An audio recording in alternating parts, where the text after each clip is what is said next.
a centennial story from the Portland Clinic.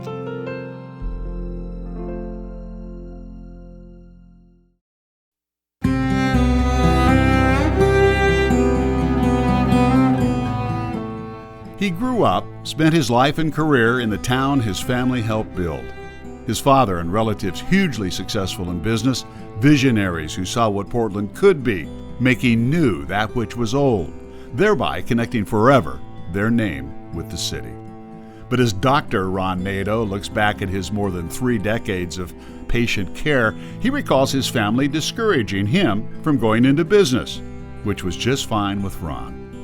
I basically, from an early age, thought I would prefer actually to help people than make money. You know, there's no better feeling than helping another person. There's no greater honor or role you can have than helping someone else. And when you're a physician, you're getting paid for it, which is the nice thing. You actually get paid to help people. In this world, a lot of us are volunteering, helping people. We don't get paid for it, but a physician is a very lucky person.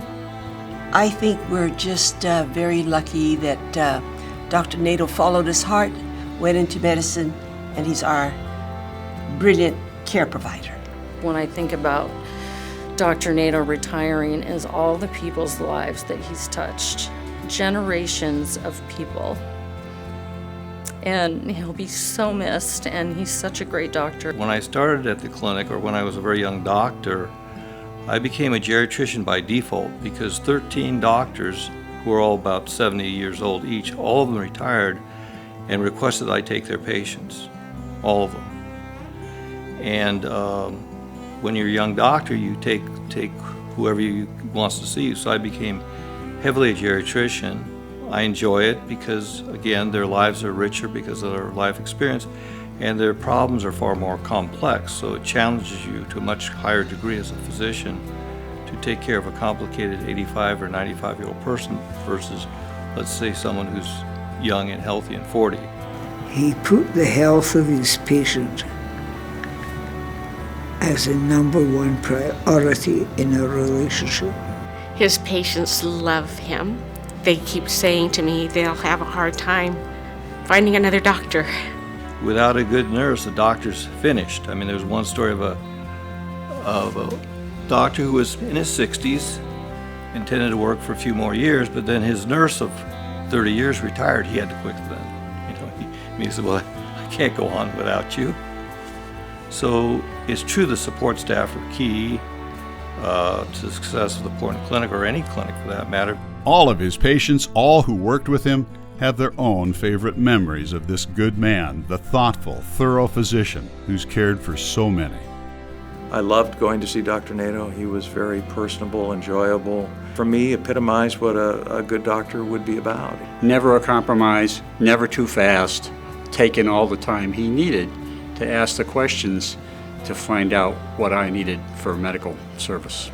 I have to say, in the last 33 years, the reputation and the quality of care delivered at the Portland Clinic to a large extent was a reflection of Dr. Naito's attitude and the way he handled his own patients. So he had a major, major impact on the clinic. As he retires, the big question, though, is how would Dr. Ron Naito like to be best remembered? Well, I want to be remembered as a guy that gave it 120% to maintain the highest standards of medicine, who had the highest integrity, who would do anything for the clinic and anything for his patients. Many years ago, when I first started practice, we had a young woman we hired. She was a Reed graduate and had a doctorate from the naturopathic college here in town, so she was quite bright. She was hired just to be a receptionist. Well, after about a month or so, she came back to the end of the hall where my office was. She said to me, you know, I've been here a month or so. I've been trying to figure you two guys out, myself and my partner. I've been trying to figure out, who are you guys anyway? It finally dawned on me. You two are 2 old-fashioned country doctors, aren't you? I said, guilty as charged. I am. I'm an old-fashioned country doctor using modern technology, but truly I'm an old-fashioned country doctor. That's a pretty good thing to be.